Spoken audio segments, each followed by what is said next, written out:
What's going on, everybody? Welcome to another episode of Off the Couch Boxing. As you all know by now, if you've been tuning in, this is the place to come to quench that thirst that you have for all things the fight game. I am your host, Rex Ruger, along with my silent partner in all this, the Alexis Arguello puppet, the Nicaraguan nightmare himself. And I'm your other host, Frank Benji's, back with another episode. Yep, and you know how we coming today, folks. And this one is they just don't know how we're coming today. They don't know how we're coming, man. Unfortunately, we're coming. We're not bearing gifts. We're coming empty-handed, like the paupers that we are, man. Coming here with no guests today, man. You know, you just get us, serfs. huh? Yeah, lowly serfs. You just get us today, man. Just a couple of lowly, yeah. Fucking couldn't pull out an ace in the hole when we needed it, man, at the witching hour. Doesn't matter how many times you wear that tired ass Let's Go Champ hat in this fucking chat. He's not coming on.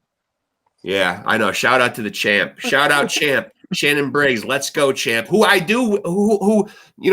I feel like, man, from one New Yorker to another, I got to put the squeeze on him, just a tad bit, man, because he did give me a verbal commitment, man. And I do believe Shannon Briggs will rise to the occasion and is a man of his word. It just might take a little time for it to come around. But, hey, I mean, he is the champ. He's a busy man. Absolutely. I don't think anybody should be too busy for off-the-couch boxing. That's just my opinion, man, because, as people know, man, we are numero uno. Yep. I don't know where we go from here, man, but, there could be exciting things, though, on the forefront, and I'll stay tight-lipped about stuff, but there could be big news on the off-the-couch boxing front, something that may help catapult and springboard us into a bit more success, but we will stay tight-lipped about it for now. Yeah, you're a bit of a fucking local celebrity. Yes, I am. I'll drink to that. Yeah. I'm a bit of a local celebrity. So I guess today all we're basically boxing savant, because you are a little slow. Yeah.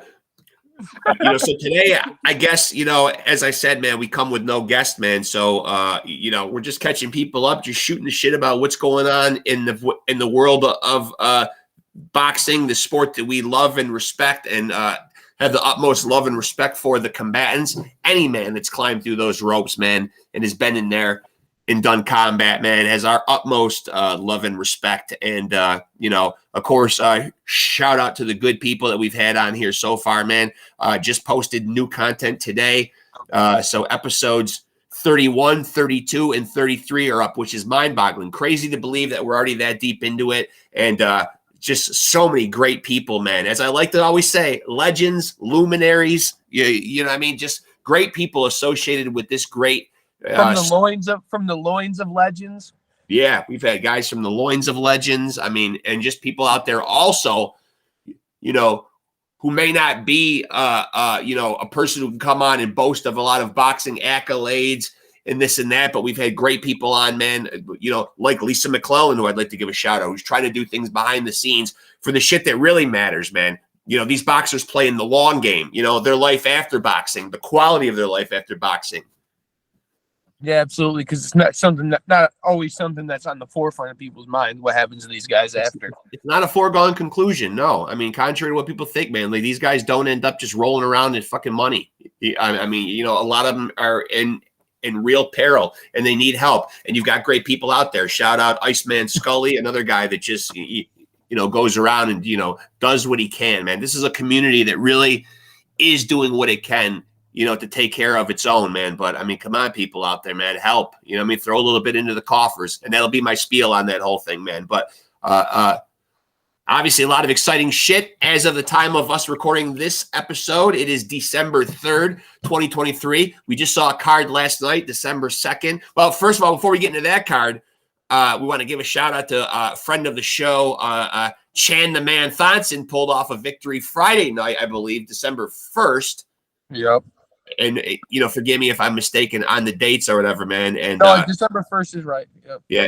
And we are supposed to have Chan's twin brother on, Trevor, tonight, actually. Possibly. Always tentative. I always like to say tentative. just exact same way when you're accused of a crime and you want someone to say allegedly. I mean, but I think Trevor will show up, man. We'll get him. His nickname should have been "I'm just better," Trevor Thompson. Yeah, Chan the Man Thompson and Trevor. Sorry, I'm better. Right. Yeah, we'll bounce it off him, man. We'll bounce it off him and see if he likes it, man. Like, we'll make a note of that, man. Yeah. Yeah, for sure. Don't forget that tonight, man. But they are the Fighting Thompson brothers from Canada. I like the way that sounds too. Almost like they're a traveling circus coming through town, Right. Go out and see the Thompson brothers. I mean, come on, man. Chan the Man really hit it out of the park, though, man. Simple, direct, to the point. You need nothing else. Don't look past the rhyme scheme thing. Chan goes with a lot of shit. Right. That guy had it made in the shade, man. I mean, and what you were getting to though, last night we saw a 4-fight card. Yeah, 4 good fights, all ended in stoppages. Yeah, a real dandy, a real doozy, kids. And we saw the triumphant resurgence. I guess that's at least what his loyal subjects and or fans would probably say. But we saw the resurgence, maybe, I guess. Well, at least we saw the return, if nothing else, of King Ryan Garcia making his 140-pound debut against Oscar Duarte and his grotesque left bicep. Well, I have to say first that both guys fought a pretty decent fight. I would say Ryan fought a little bit better of a fight, but I would say that he was turning his back directly to the opponent, which is a legal movement. So, shout out to the judge that was on my illegal stream last night, man. The unofficial score, man, because me and him definitely saw it very differently, man. I mean, I don't know which one I was tapped into, man. I couldn't say who he is for sure, man. But at the time of the stoppage, I had the fight pretty damn near even. I wouldn't have called it even, but I would have called it very close. I think it got stopped in round 8. I think I had it 4-3 for Garcia at that point.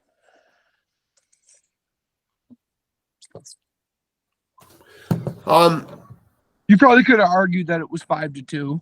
Yeah. Maybe. But I thought Duarte was pressing the action. So a lot of the fight that was happening, even what Ryan was doing, was caused based on what Duarte was doing. Yeah. So but more importantly, man, a big shout out to I'm not the biggest Ryan Garcia fan. I'll fully admit I was pulling for Oscar Duarte to win the fight last night, though, man. And there's a lot of behind the scenes fucking tension, and we can get into more of that like later on, man. With Ryan Garcia, out Floyd Schofield with 4 knockdowns in the first round. Yeah.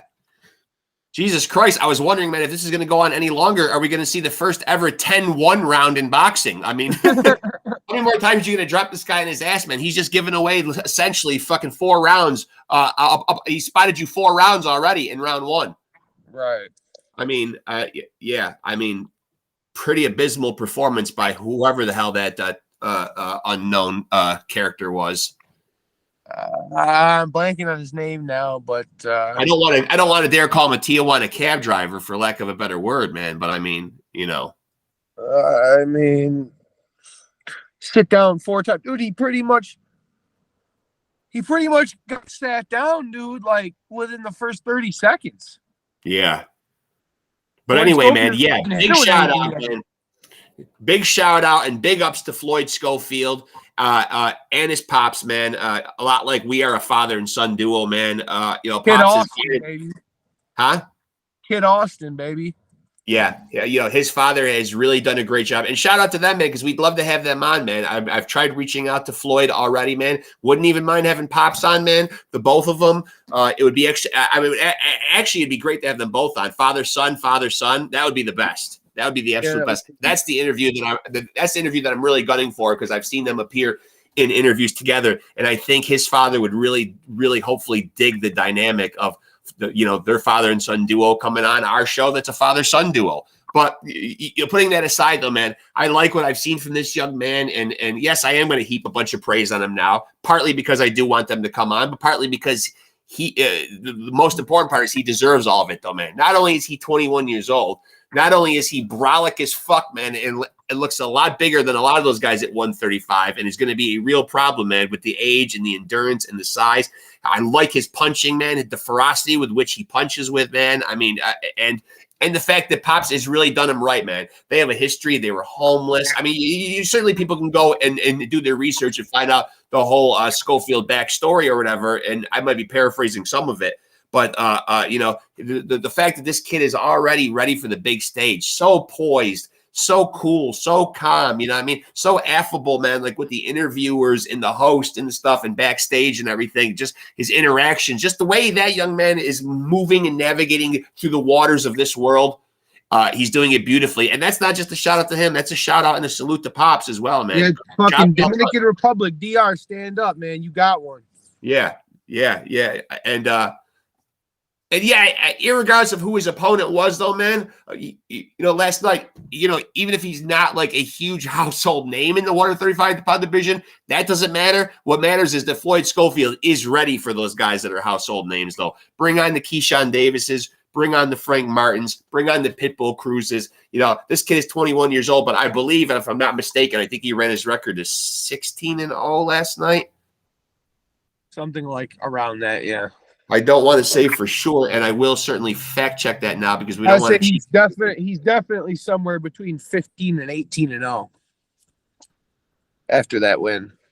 Yeah, and certainly, I mean, an amazing performance. Yeah, so last night he beat, with all due respect, Ricardo Lopez Torres, who was coming into the fight 17-7-3, I believe, but.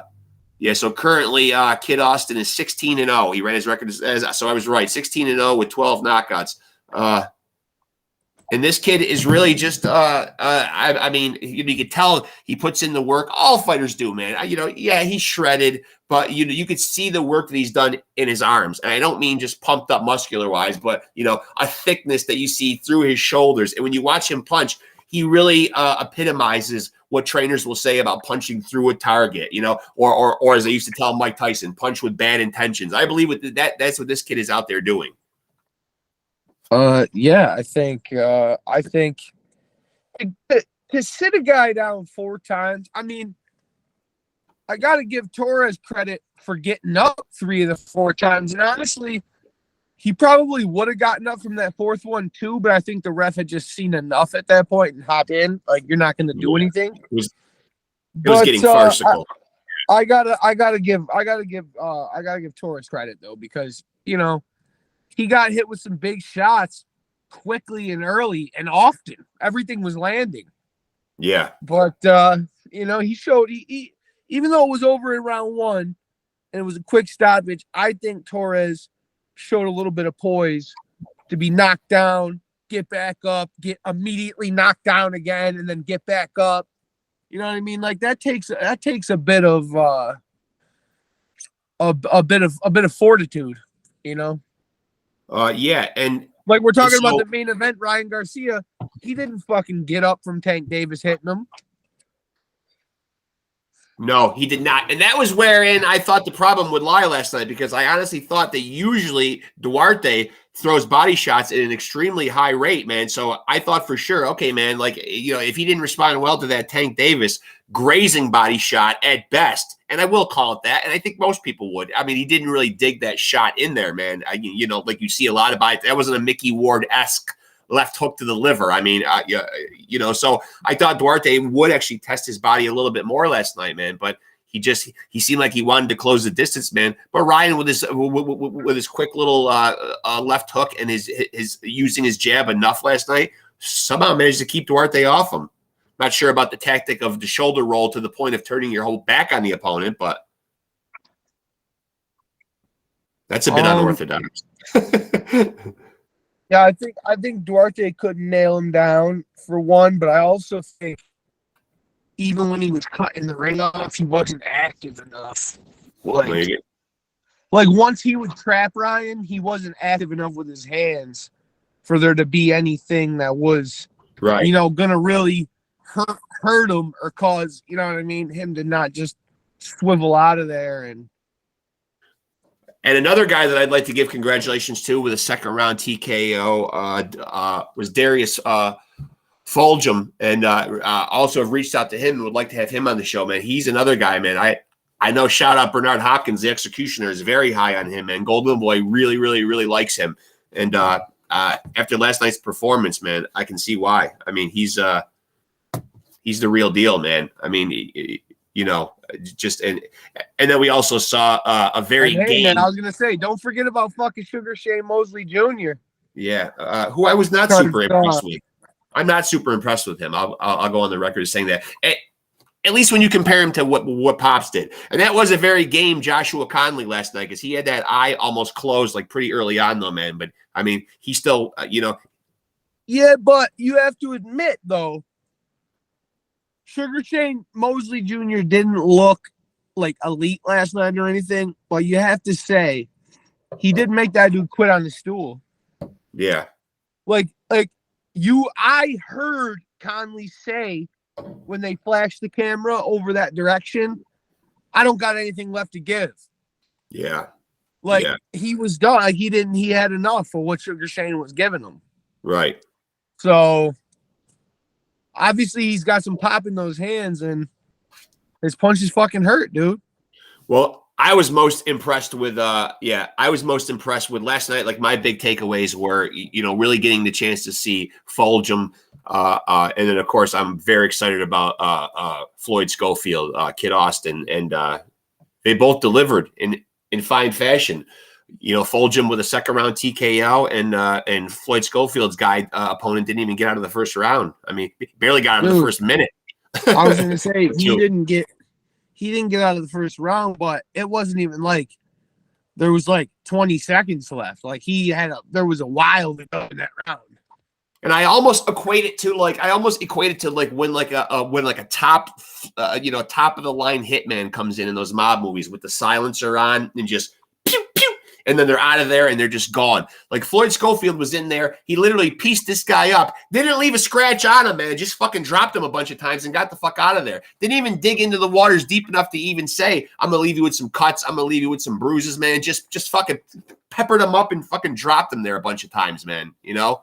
Yeah, crazy, and then walked out of there, man. As soon as he gets up, pep. Yeah, I'm telling you, man. Floyd Schofield was in that ring for such a short time, man. He could have fucking cooked a fucking hot pocket and been back there to get it out of the microwave.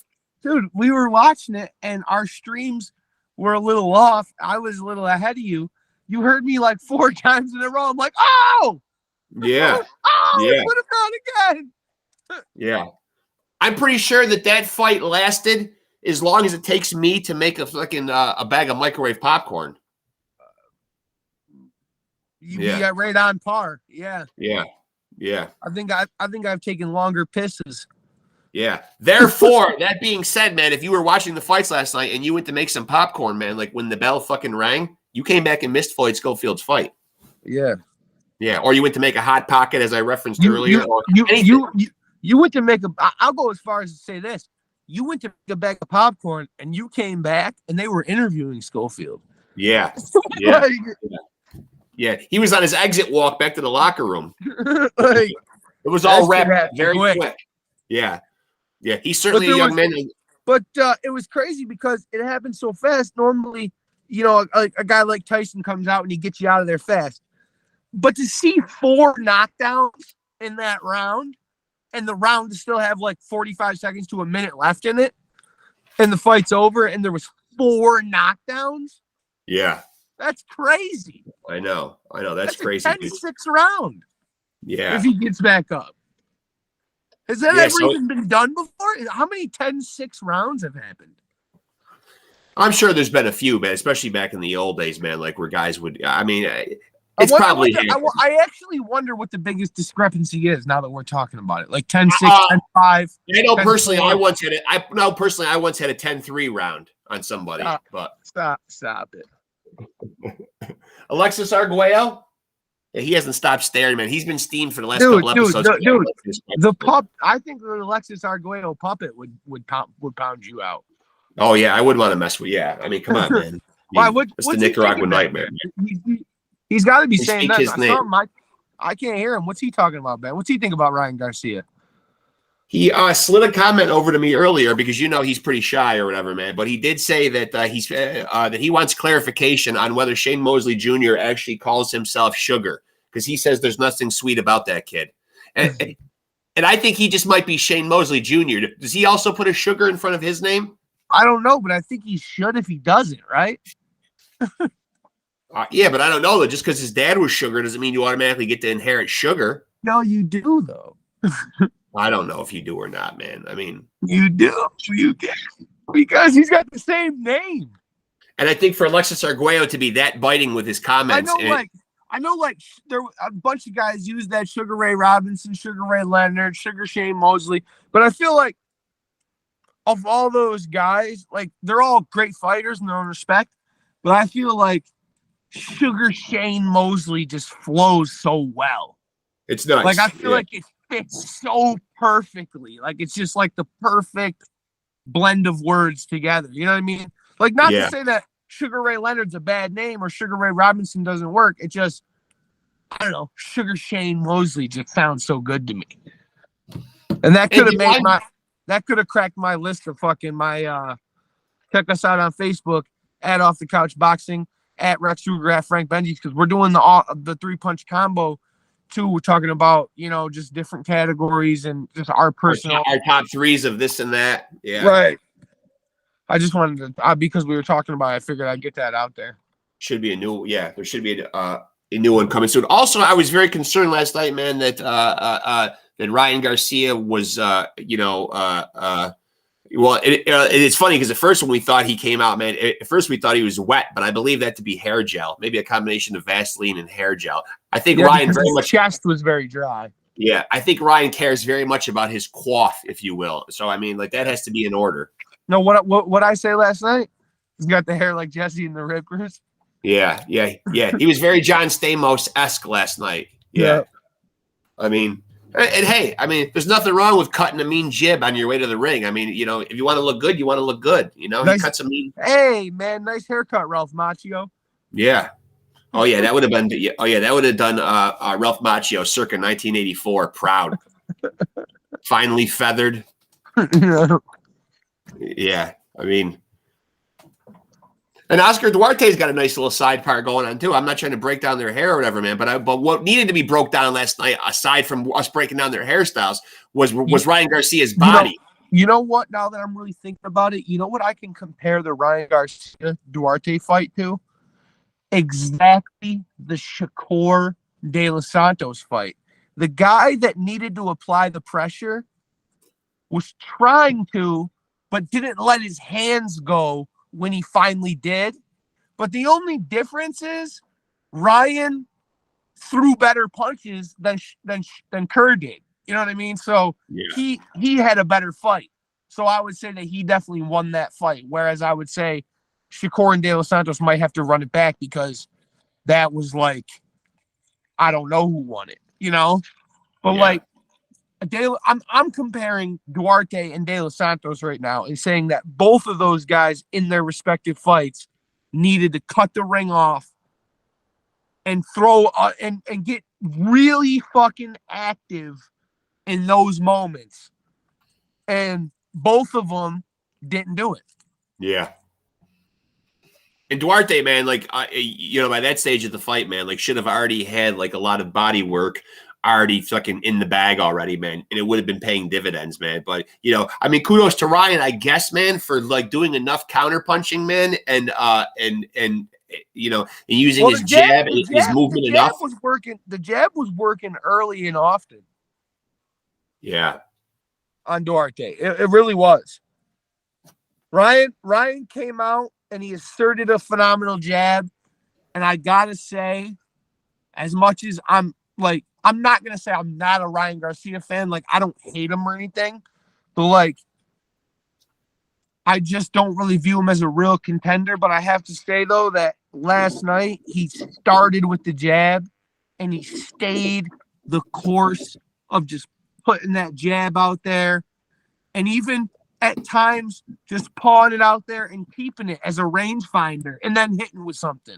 which is illegal. But I mean, yeah, he did get away with it. But Yeah. you got to do it just right, though. I don't think, me personally, if I was a ref, I don't think he was doing it to the extreme where it warrants. Like we just watched Ergashev was fighting Matias. He was doing that early in the fight. He kept trying to just hold his hand there, you know what I mean, to line up his left hand.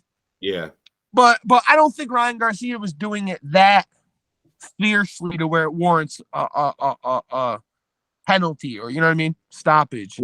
Well, so the big takeaway, obviously, then, man, was, in the post-fight interview where Ryan Garcia, of course, we knew he was going to go there, calls out ROLLY. Big confirmation today, man, that fucking ROLLY wants it too, man. Because you know what? This is a logical move, man. And if you break down that 140-pound division, man, which, again, is right up there, man, in the mix, is one of the hottest, most exciting divisions right now. Where do guys like ROLLY and Ryan go from here, man? You still got guys like Josh Taylor working in those waters. I don't think either one of those guys, Ryan or ROLLY, I'm speaking of, I don't think they'd be either one of the guys involved in the Haney-Prograis fight. Nobody wants to go anywhere near Subriel Matias. I mean, you've got a lot of, Arnold Barboza Jr. There's all kinds of guys up there, man, that are going to take Ryan and or ROLLY's head completely off their shoulders, man. So I think logically they do have to fight each other. Now, that fight last night was at a catch weight of 143. There's been grumblings of possibly, man, he's kind of trying out between 140 and 147, that maybe ultimately the move will be all the way up to 147 for Ryan. But I don't know if he's showing me enough to compete with any of the elite level guys in any of those weight classes. Certainly so far, not 140. We'll see how welterweight shakes out. But if Crawford's sticking around there, with Spence, Boots, he's definitely not beating anybody up there, man. He's not going to be the new sheriff in town and roll into one of these weight conferences. And at 140, dude, forget it right now, man, because the measuring stick right now, especially after what we saw last weekend, the bar has been set high, and the bar's name is Subriel Matias, man. Yeah, but listen, man, off of what you said, you could set the car speedometer at fucking 200 and crash Errol Spence Jr. again, and he still beats the living shit out of Ryan Garcia at 147. Yeah. So I don't think. Yeah. And Spence is elite, but I think Spence is like somewhat on more of like the downtrend of his career. So I would say that if my belief is that Spence would destroy him. So I don't think that's a move he should make. And with all due respect, we don't want to write Spence off, though, man. That was just his first loss after being undefeated, man. We have to see what he brings to the next fight to really know for sure that he's underdog. I don't say that Spence is on his downswing of his career because of the loss. I mean, it adds to it, but I would say that I think that because of the accident, the retina problems, he just doesn't seem like the same guy.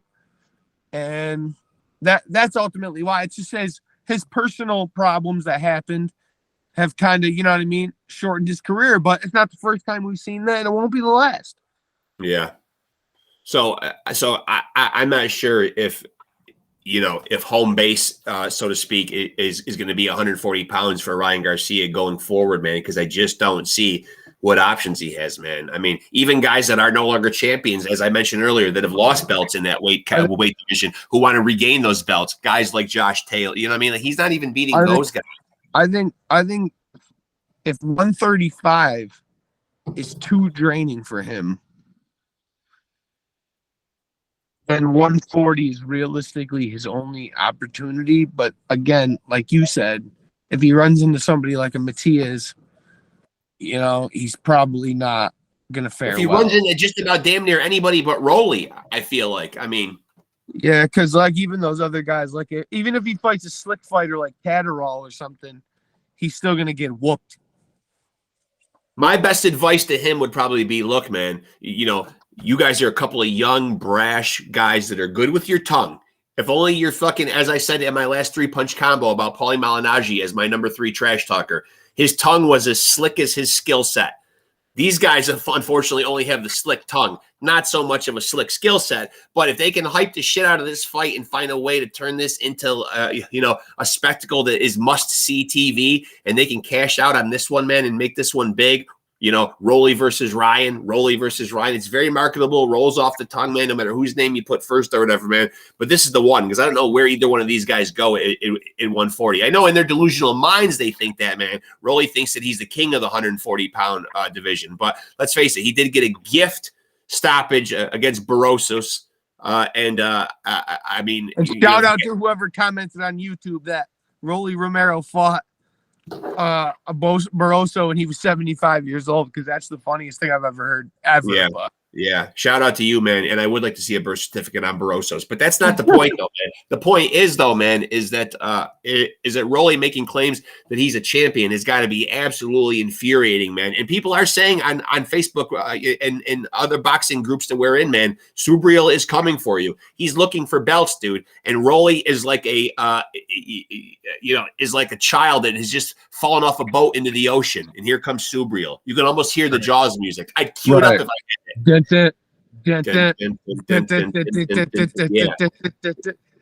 WBA belt. Right. Yeah. I mean, come on, man. You can't avoid these guys or anybody who wants to come for that belt. If Josh Taylor fucking comes back and that's somebody that he wants to go pick a bone with and start beefing with and try to draw into a fight, any of these guys, and it goes for Ryan Garcia too. He says in the post-fight interview, of course he gets the obligatory "what's next" question. After this, we'd like to go at, I'm going to call out Rolly. Then after that, maybe we could think about the Haneys and the Teofimo. Whoa, time out, dude. Time out. We're going to start thinking about who? Right. The Haneys and the Teofimos of the division? Okay. That's not going to be a good look for it. Dude, again, even a guy like Teofimo, who's not, like, super and gifted with the footwork and stuff, would still dominate him. Oh, yeah. Absolute domination. Yeah, Teofimo's got a nice little skill set, man, and he's certainly not getting walked over by either one of those dudes. I mean, I don't see it happening, man. No. I mean, not when you beat the likes of Lomachenko and Josh Taylor in a big way. Josh Taylor in a big way. Yeah. Really beat Josh Taylor. Yeah, those are what we say in the business, man, as signature wins. Yeah, like Lomachenko. Teofimo definitely won that fight, but I wouldn't say he beat up Lomachenko. Yeah, but he beat up Josh Taylor. Absolutely, yeah. I don't know what's next for these guys, man. But I think once they fight each other, then I guess as a promoter or a management team out there trying to fight, I think Jack Catterall beat fucking Josh Taylor. Fans don't come for me, but I think he won that fight. Well, I would actually kind of like to see Teofimo versus Catterall.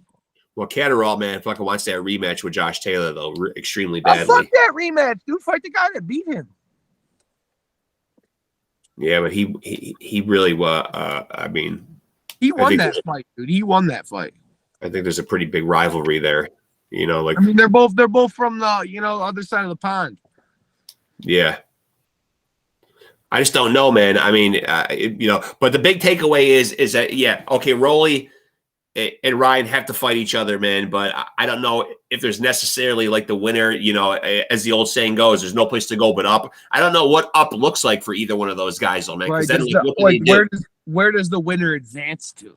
Okay, because obviously next week we're going to have a winner out of Regis Prograis and Devin Haney. Now you become the mandatory to fight whoever won that fight.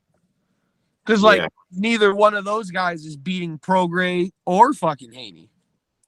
Yeah. And I found out, and this is just us being transparent boxing fans, I found out that Prograis that's how you pronounce that last name. You don't pronounce the S. Right. It's Prograis. Yeah. Yeah. I think most people have just gotten used to saying it so wrong all the time, man. But we'll call him Rougarou. Yep, it's actually Prograis. But of course, you can go check out our if you're viewing this one right now, you can go back and check, man. We just put out as of today our preview and our breakdown of how that fight is going to go. So you can certainly go check that out. That will be next weekend. At the time of this recording, it'll be next weekend. When this episode comes out, it'll probably be ancient fucking history. But still, I think boxing fans know that December 9th is probably circled on people's calendars as, all right, we got another big fight coming up. You know? Unfortunately, neither one of us could really dip our toe into saying that Regis was going to win that fight. Yeah, and I sure wanted to too, man. I actually wanted to make the commitment to actually. I mean, I'm backing him to win the fight a lot like Duarte last night, man. Like I was backing him to win the fight, man, but I wasn't thinking that. I don't know that it was going to happen. Right. I mean, I don't know. Ryan Garcia is just one of those guys that you can kind of, see that they really want to push and market a guy like that. And for good reason, man. He's got the boyish good looks. He's got the, as I said earlier, the nice, John Stamos quaff. He's got the $1 million smile. You know what I mean? SKS can do the internet shit well. Yeah. Got the good, he's got the good freaking, he's got the whole aesthetic. Yeah, he's got the whole aesthetic for like he's like a marketing department's wet dream. I mean, he just is. You know what I mean? But obviously putting aside Rolly and Ryan, though, man, I'd have to say that my takeaway from last night's card, the big shine has got to be put on Kid Austin, though, Floyd Schofield, man. This kid's something special, and I respect the hell out of a father-son duo, man. And there's a lot of them. I mean, we've got Tiafimo and his dad, Sean Porter and his dad, the Benavidezes and their dad or whatever, man. But there's something about Loma and his dad. Yeah, but I certainly would implore people, I mean, to really get behind this kid, man, because, and as a father and a grandfather myself, this is just as much praise that I'm heaping upon Kid Austin's father, who has done a magnificent job, man, and probably through a lot of tough times and under a lot of duress and difficult circumstances, has raised one hell of a young man in and out of the ring. It seems a lot of poise, very calm, very cool, very collected, takes care of business in the ring, and just a respectable, good, it seems like the sky's the limit for that kid. I'm not really sure like where his next move is, but I mean, come on. I mean, we have episodes, where we've talked about the 135-pound division. It's got to be the division in boxing right now. It probably is. Yeah, it's hot. 135 and 140, like right in that weight range is all kind of popular. And you got a lot of guys who can teeter, man, who can drop down, who can come up, who could be in either one of those at any given time. I mean, right. Also, big news that Devin Haney is going to be as soon as he fucking he goes into that ring against Prograis. He's vacating. So all those 135-pound belts are now eligible again. So my man Loma, it looks like he's going to get a piece of a piece of the pie. Well, at least they're going to serve him up Cambosis, at least for the IBF portion of the and by serve him up means here's the IBF belt, Loma. Yeah, because unless it's another fucking runaround bullshit like they did to Maxie Hughes. Yeah, I know they are dragging Loma all the way over to Australia too. Yeah, but Cambosis didn't fight Maxie Hughes in Australia. They fought in like Oklahoma or some shit. Yeah. Yeah, keep it neutral. Yeah, absolutely, man. And by the way, the Alexis Arguello puppet is just... Dude, if you didn't watch, I need to say quick, if you didn't watch that fight, I implore you, robbery of the year, dude. I watched it live, Maxie Hughes versus Cambosis. That, to me, a fight like that is a huge blemish on boxing. Because it doesn't matter who boxing wants to progress. It's who's the better man that night. Yeah. And it was far and away, not Cambosis. Far and away. Yeah. It was definitely not. Yeah. And of course, it's funny how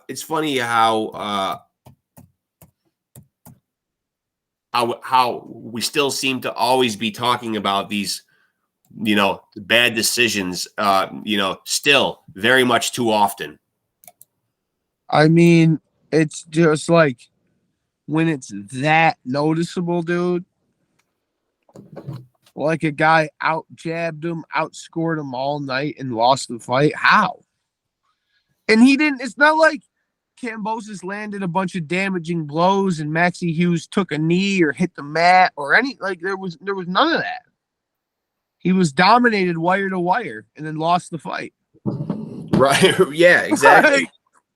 I just thought that just doesn't make sense to me. And again, man, like we don't want to see it happen in boxing, man. It's not like one of those things like where you where a boxing fan comes away feeling good. Like, I mean, at the end of the day, man, it's just like when we watch like a good movie, man, we want clarity, man. We want like a definitive ending. I mean, well, again, full transparency. I didn't know Maxie Hughes until that night. I was watching that fight because I knew Kambosos. And then I watched Kambosos get destroyed. And then I watched a decision that I didn't agree with.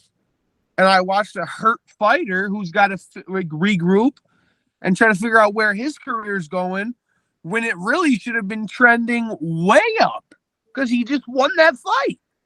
Right. Like, doesn't matter what his age is or where he's fucking from or any of that shit. He won that fight, dude. And his career should be, even at this point right now, that fight wasn't that long ago. Kambosos hasn't fought again. The last fight was the gift wrap decision of Maxie Hughes.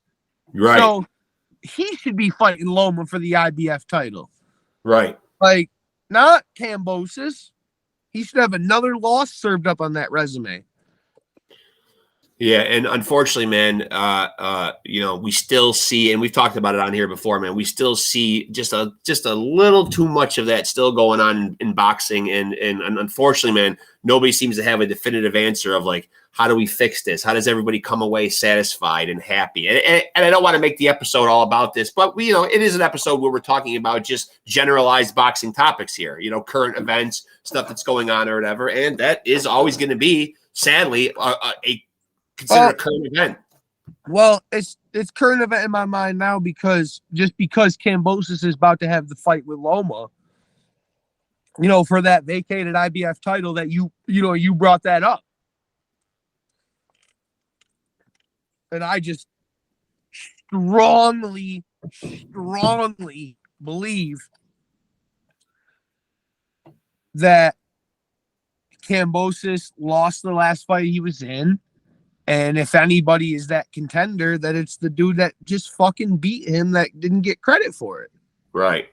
Yeah. And I personally, dude, if we had Steve Weisfeld or fucking Sutherland or any of these guys on here, dude, and got to talk to them, I would ask them exactly what I'm saying right now. Like, what the fuck was going through your mind when you what were you thinking when you scored? Well, it's very hard with something so subjective as watching two men fight each other for 3 minutes and then like pick apart and dissect like who you thought won, man. See, that's the thing that will always be their safety net, though, man. It is that guys can see it, guys can and often do see it very differently. I mean, unless a round is very clear cut, like there's no way in hell that, Yeah, I mean, dude, the CIA might come for me for saying this, but I mean, we all know it, and we've seen it online. So I'm not the only one that knows this information. It's not like this is in public knowledge. But it's just like when people go up and ask Buzz Aldrin or any of these guys, here's a Bible. Like I've seen a guy walk around with a Bible and find these guys and say, you believe in God, right? Put your hand on this Bible right now and swear that you landed on the moon. Yeah. And they won't do it. There's a video where that guy's chasing Buzz Aldrin through a fucking airplane terminal because he's running from him.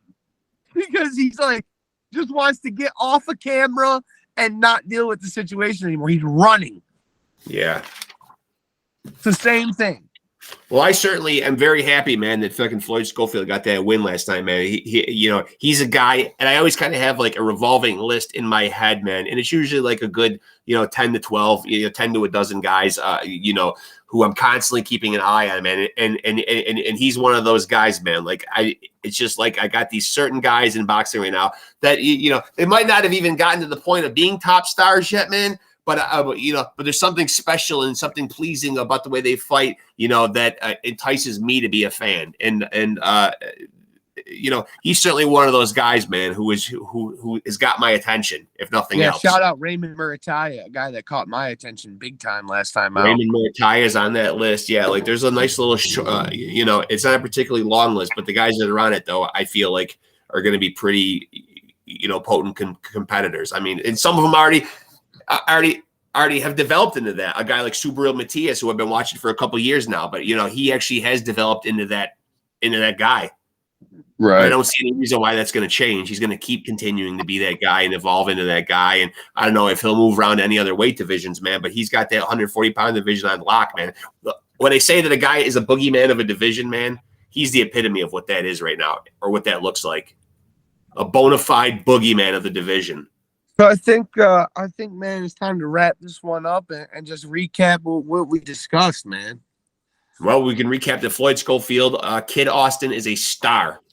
Not a star in the making, man, but I think at this point, man, a star. And I'm not saying the guy he beat last night automatically should give him all the acclaim in the world, man. But he's putting together that nice package that made Muhammad Ali my top on my 3-punch combo, my top heavyweight. It's the man, and why I like guys like Derek Jeter, and being a championship level is about doing it in and outside of the ring, man. Like this guy walks it and talks it, and it's how he's carrying himself as a man. You know what I mean? That's really making him a champion.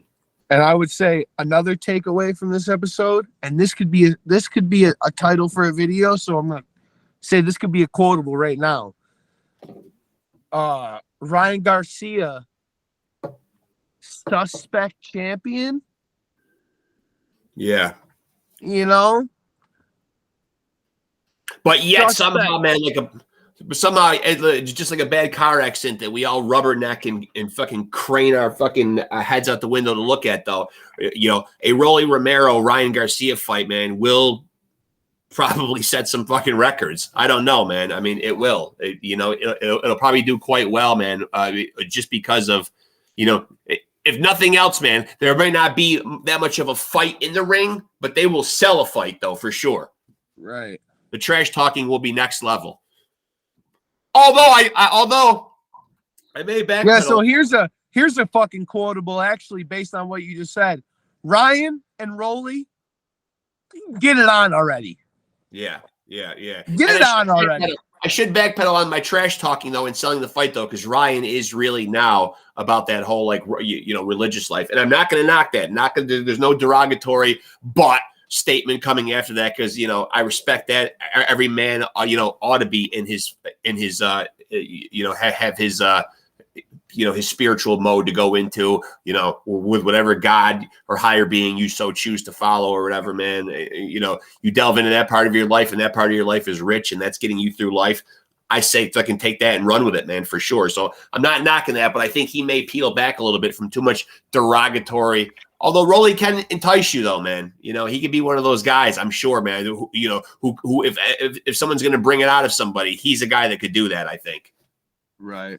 We'll be looking for that fight probably in the near future, man. I would say Rolly Romero versus Ryan Garcia coming to you in spring and or summer of like they're going to fight twice. Well, they might, though, man, because it could sell tickets, man. But coming probably spring, summer of 2024 for sure. Yep. And Floyd Schofield is a star in the making at 135. Here he goes from here. Floyd Schofield's a star. Ryan Garcia versus Rolly. Yeah. Ryan's also a suspect winner and a suspect champion. We've also learned that judging and refereeing is still fucking got potholes. Big takeaway. Kambosos shouldn't be fighting Loma for no IBF title because he sucks. No, it's a disgrace. And Loma should be fighting, man, fucking something much more. I don't know. That whole thing just leaves a bad taste in my mouth. And people know, man, that or who might watch this, man, ought to have figured out by now that I'm a huge Lomachenko fan. Despite the record, despite all that stuff, I love the fact that this man wants challenges put on his plate, man. Challenge me. I want to see hardware. I want to see gold. I want to know, man, that I fought somebody and beat that man and that I've achieved something. You know what I mean? A reward was given to me of some kind. You know what I mean? I got accolades because of it. It's not just, oh, I beat some guy up. Some guys do just like that part of it. And, you know, the belt is secondary. Oh, hey, and by the way, I got a title from beating that dude up, you know? But, I mean, Loma, and I think, as I've said on other episodes, it is an Eastern European thing. You know what I mean? Amassing medals and gold and tokens and trinkets and, you know, that kind of stuff is important to them, you know? That makes a champion, though. You know, if you're decorated, just like being in the military, you know, you got the more stripes and the medals and the patches and shit, and you're decorated, man. It means something. You know, it does. Absolutely. This podcast is highly decorated. It's number one. Yeah. Decorated with, aside from us talking like we're doing right now from time to time, it's mostly star-studded fucking former champions and champions. Stellar guests. Stellar guests. I mean, if it wasn't, we wouldn't have the great Alexis Arguello here, man. He wouldn't waste his time with some little rinky-dink podcast that wasn't going anywhere. You heard it on Off the Couch Boxing from Chris Bird. Let's get it. Let's get it. Yeah, that's the motto here. Let's get it. Don't be a sucker. Let's get it. Come on, man. Yeah, so, I mean, you know, as we approach a new year here, man, you know, in case we forget to do it and we are loaded with guests, you know, certainly a big shout out to all the people that have come on so far up to this point. We appreciate each and every one of them, man, what they've done, how they've entertained us over the years, the fact that they chose to come on here and chop it up with our little old production here. You know what I mean? Yeah. Everybody that's taking the time. Happy holidays to you and your family. Prosperity for a new year. And most of all, a lot of the ones that we've had, big shit coming new year. Yeah. Big time. And maybe, just maybe, man, we can get an invite, man, for a Christmas plate over at Chop Chop Corley's house, man. Shout out, I wouldn't mind having a little sit down fucking meal, man, and grubbing over at Chop's house. I'm about to talk. I'm about to figure it out. Get me my customized Chop Frank Benji's apparel. You know what I'm saying? Yeah. Yeah, for people that don't know, man, because he is a friend of the show, man. We've been blessed to have him on a couple times, as well as his young son, man, who is going to be somebody to watch out for, man, for sure, man. Chop Chop's got apparel. Chop Chop's got hopefully, I would like to see him having a cooking show, even if it's an internet cooking show, man. I mean, you know, Chop is still is entertaining as hell, man. We love him to death, man. I consider everybody that we've had on the show so far a friend of the show. That's not something that we just throw around, man. Everybody hopefully has had a good time coming out here and chopping it up with us, man. But I mean, and this is something that nobody should take the wrong way. I love every guest we've had. I'd have them all on again, and I consider everybody a friend of the show, like you said. But I feel like Chop is one of those guys that's like kind of entered like the inner circle, like the Ring of Fire.